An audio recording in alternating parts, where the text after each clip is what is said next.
Hello friends, स्वागत है आप लोग का एनसीईआरटी जोन में। इस वीडियो में हम क्या डिस्कस करेंगे, आपको पता है हम एसपीडी का करंट अफेयर्स डिस्कस करें।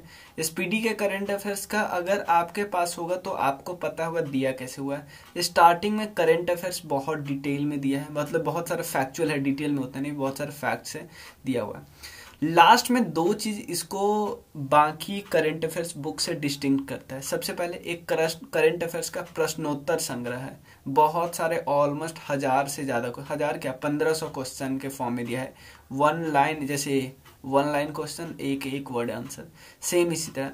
इसके बाद इसमें ऑलमोस्ट 700 एमसीक्यू है। तो क्या करता है, बाकी जितने भी, इवन इसमें ऐसा नहीं है कि इसमें वही पार्ट लिखा है जो आपको इससे स्टार्टिंग में जो किए हैं वही सब है, नहीं। इसमें बहुत सारे क्वेश्चन आपको मिलेंगे, वो ऑब्वियसली पिछले वाले करंट अफेयर्स जो डिस्कस किए उससे मिलेंगे, यहाँ जो डिस्कस किए वो सबसे मिल सकते हैं, लेकिन काफ़ी क्वेश्चन बिल्कुल नया है। तो आप, क्योंकि एग्जाम पास आने पे आपको पता है क्वेश्चन आंसर के फॉर्म में ज़्यादा इंपॉर्टेंट होता है, तो हम वो तो कर ही रहे हैं पुराने से, लेकिन साथ साथ ये भी डिस्कस करें ताकि आपका इम्पोर्टेंट मतलब ज़्यादा अच्छे से तैयारी हो सके और आप लग सके कि हाँ यार हो रहा है ऐसा। तो मैं क्या करूँगा, जैसे यहाँ पे पूरा आपको क्वेश्चन नहीं, मैं पूरा आधा आंसर सीधा नहीं दिखा दूंगा, एक एक करके चलते देखते हैं, क्लियर, ताकि आपका क्लियर होते रहे और आपको सोच भी सको कि हाँ आंसर क्या होगा। एक एक करके हम करते हैं, क्लियर। एक सेकंड रुकिए, इसको थोड़ा ऊपर कर देते हैं।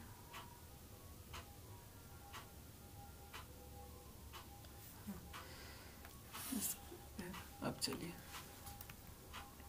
देखिए, पहला क्वेश्चन है, पहला तो आंसर सीधा दिख गया। अब मैं क्वेश्चन को पूरा दिखाऊंगा नहीं। सबसे पहले 1 दिसंबर 2019 को हज प्रक्रिया को पूरी तरह डिजिटल बनाने वाले दुनिया का, ध्यान देना दुनिया यहाँ पे लिखा है, पूरी दुनिया में अब तक सिर्फ एक ऐसा देश है जो हज के जो प्रोसेस होता है ना, जो आप हज मतलब आप सऊदी अरेबिया जाते हो, तो उस प्रक्रिया को पूरी तरह डिजिटल बनाने वाला देश कौन सा है? इंडिया है, इंडिया। क्लियर, कोई दिक्कत नहीं। सेकेंड क्वेश्चन क्या है, ध्यान देना। सेकेंड क्वेश्चन है 1 दिसंबर 2019 को, आपको पता है करंट ये बुक में कब से का, दिसंबर 2019 से नवंबर 2020 तक है इस बुक में, ध्यान दीजिए। तो पूरा नवंबर नहीं है इसमें, 2 नवंबर तक, तो पूरा नवंबर पूरा दिसंबर हम किसी और मैगजीन से कर लेंगे, क्लियर। या नहीं मैगजीन मिलेगा तो किसी वेबसाइट से डिस्कस करेंगे। जैसे आपको पता है जीएस टुडे की वेबसाइट में फैक्चुअल इन्फॉर्मेशन अच्छा दिया जाता है। मैं कंसेप्चुअल की बात नहीं कर रहा, फैक्चुअल इंस्टीट्यूट जीएस कौन था, जीएस टुडे, क्लियर। तो उससे हम कर लेंगे, क्लियर। तो देखो 22 है 1 दिसंबर 2019 को विश्व, ध्यान देना, 1 दिसंबर 2019 को विश्व एड्स दिवस मनाया गया, विश्व एड्स दिवस मनाया गया। आपको बताना है विश्व एड्स दिवस का थीम क्या था, ध्यान देना। विश्व एड्स, वर्ल्ड एड्स डे का थीम क्या था? इसका थीम था communities make difference, communities difference बना सकती है, कम्युनिटीज डिफरेंस क्रिएट कर सकती है, क्लियर। सब मिले तो आराम से काम चल जाएगा, क्लियर। नेक्स्ट है स्वदेशी विश्वास दिवस मनाया गया, ध्यान देना। 1 दिसंबर 20, डेट याद नहीं, देखो सिंपल समझो, स्वदेशी विश्वास दिवस मनाया गया कहाँ पे? स्वदेशी यानी अपना जगह पे जो सामान बनता है वो ज्यादा इंपॉर्टेंट है, क्लियर। स्वदेशी विकास दिवस कहाँ मनाया गया? अरुणाचल प्रदेश में, अरुणाचल प्रदेश, क्लियर। उसके बाद 1 दिसंबर से 10 दिसंबर के बीच 13th दक्षिण एशियाई खेल कहाँ पे खेला गया? नेपाल में, नेपाल में, क्लियर। दक्षिण साउथ एशियाई खेल। अब देखिए नेक्स्ट है 2 दिसंबर 2019 को भारतीय कप्तान विराट कोहली ने आईसीसी के टेस्ट रैंकिंग में किसको पछाड़ के पहला पोजीशन हासिल किया? आप सबको पता है, स्टीव स्मिथ, ऑस्ट्रेलियन कैप्टन, अब नहीं है कैप्टन, क्लियर। हॉर्नबिल महोत्सव मनाया गया, हॉर्नबिल महोत्सव का 20th संस्करण, हॉर्नबिल महोत्सव का 20th संस्करण कहाँ पे हुआ? तो आपको ये भी पता होना चल जाए, सिंपल ये भी आपसे पूछा जाए कि हॉर्नबिल महोत्सव कहाँ पे होता है, तो भी आप बता सकते हो हॉर्नबिल महोत्सव होता है नागालैंड में, क्लियर, कोई दिक्कत नहीं। हॉर्नबिल महोत्सव नागालैंड में होता है, क्लियर। चलते आगे। 2 दिसंबर 2019 को 12th शक्ति भट्ट फर्स्ट बुक प्राइज मिला। ध्यान देना, शक्ति भट्ट फर्स्ट बुक प्राइज 2019 को किसने जीता? 12th बार दिया जा रहा है। शक्ति भट्ट फर्स्ट बुक प्राइज किसने जीता? अंग्रेजी एक लेखक है टोनी जोसेफ, जिसका बुक था अर्ली इंडियंस। ध्यान है, अंग्रेजी लेखक है टोनी जोसेफ ने जीता। किन किन किताब के लिए? अर्ली इंडियंस के लिए। Early Indians, clear? Early Indians के लिए पे लिखा, इसलिए हमारे लिए इंपॉर्टेंट है। क्लियर? ध्यान देना, यूरोपियन आयोग यानी यूरोपियन यूनियन की पहली बार कोई महिला अध्यक्ष बनाया गया, महिला प्रेसिडेंट बनाया गया, उसका नाम क्या है? आपको पता है? बता, सोचिए। Ursula von der Leyen, Ursula von der Leyen, यही है उनका प्रेसिडेंट का नाम। क्लियर? नेक्स्ट है, जो गूगल की पेरेंट कंपनी अल्फाबेट, उसका नया सीईओ किसको नियुक्त किया गया? ऑब्वियसली सुंदर पिचाई, सबको पता है।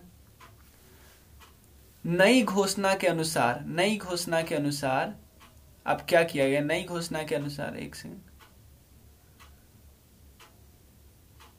क्लियर? नई घोषणा के अनुसार भारत में पहली बार समुद्री संग्रहालय बन रहा है। समुद्री संग्रहालय कहां पे बन रहा है? गुजरात के लोथल में बन रहा है। इंपॉर्टेंट है, गुजरात के लोथल में बन रहा है। क्लियर? उसके बाद 4 दिसंबर 2019 को कौन सा दिवस मनाया गया? भारतीय नौसेना, नेवी डे। क्लियर? उसके बाद जो फुटबॉल का सर्वश्रेष्ठ खिलाड़ी जिसको पुरस्कार दिया जाता है, वैलेन डी का पुरस्कार। ध्यान देना, फुटबॉल का सर्वश्रेष्ठ खिलाड़ी को वैलेन डी का पुरस्कार दिया जाता है। कौन जीता? ऑब्वियसली अब सबको पता है, अर्जेंटीना का फुटबॉल लियोनेल मेसी को। क्लियर? अब यही पुरस्कार जो फीमेल को दिया जाता है, फीमेल को किसको दिया गया? आपको पता है? अमेरिका की मेगन रेपिनो को। ये सब वो उन लोगों को एकदम पता होगा जो फुटबॉल के चाहते हैं, जैसे, क्लियर, जिनको फुटबॉल बहुत पसंद है, उनको, उनके लिए इन्फॉर्मेशन वैसे भी याद रखना नहीं है, वो उनको याद ही होगा। या जिनको क्रिकेट पसंद है, उनको स्टीव स्मिथ वाला इन्फॉर्मेशन थोड़ी याद करना पड़ेगा, उसको पता ही होगा। क्लियर? उसके बाद देखो, 4 दिसंबर को किस महिला खिलाड़ी, हाँ ये तो 4 दिसंबर को पेटा का person of the year award मिला। पेटा की तरफ से person of the year award मिला। किसको मिला? बताइए। जोकर के नाम से प्रसिद्ध अमेरिकी स्टार जोकिन फिनिक्स को मिला पेटा की तरफ से person of the year. Clear? उसके बाद ईट राइट स्टेशन, ध्यान देना, देश का पहला ईट राइट स्टेशन किसको बनाया गया? अब आपको पता है ईट राइट मूवमेंट किसने स्टार्ट किया है? Food safety and standard authority of India, इसने स्टार्ट किया था। इसने एक स्टेशन को ईट राइट स्टेशन का दर्जा दिया गया जिसका नाम है मुंबई सेंट्रल रेलवे। क्लियर? अब नेक्स्ट क्वेश्चन है, 5 दिसंबर 2019 को ही वर्ल्ड मृदा दिवस मनाया गया, वर्ल्ड सॉइल डे मनाया गया, वर्ल्ड सॉइल डे। तो वर्ल्ड सॉइल डे का थीम क्या हो सकता है? आपको क्या लग रहा है? कि stop soil erosion, save the future. Clear? अब बताओगे, आप बोलोगे कि वर्ल्ड सॉइल डे जो मनाया जाता है किसके जन्मदिन पे मनाया जाता है? किसके जन्मदिन पे मनाया जाता है? बताइए। थाईलैंड के राजा भूमिबोल अदुल्यादेज के जन्मदिन पे, थाईलैंड के राजा भूमिबोल अदुल्यादेज। क्लियर? 5 दिसंबर को मनाए गए अंतर्राष्ट्रीय स्वयं सेवक दिवस। स्वयं सेवक जो सेल्फ हेल्प नहीं होते, स्वयं सेवक दिवस का थीम क्या है? इंटरनेशनल सेल्फ हेल्प डे का क्या होता है? थीम क्या है? थीम है volunteer for an inclusive future. Volunteer important है इंक्लूसिव फ्यूचर के लिए। क्लियर? चले, इतना ही रहने देते हैं। और आप मुझे बताइए क्या ऐसे ठीक है या और डिटेल में बताऊं? चलिए, या मैं कुछ ऐड ऑन करूं, या जल्दी में यही ठीक है? चलिए, एक बार बता दीजिए ना तो मैं 2 वीडियो में बता दूंगा ये वाला। चलिए, मिलते हैं फिर। Thank you, bye bye.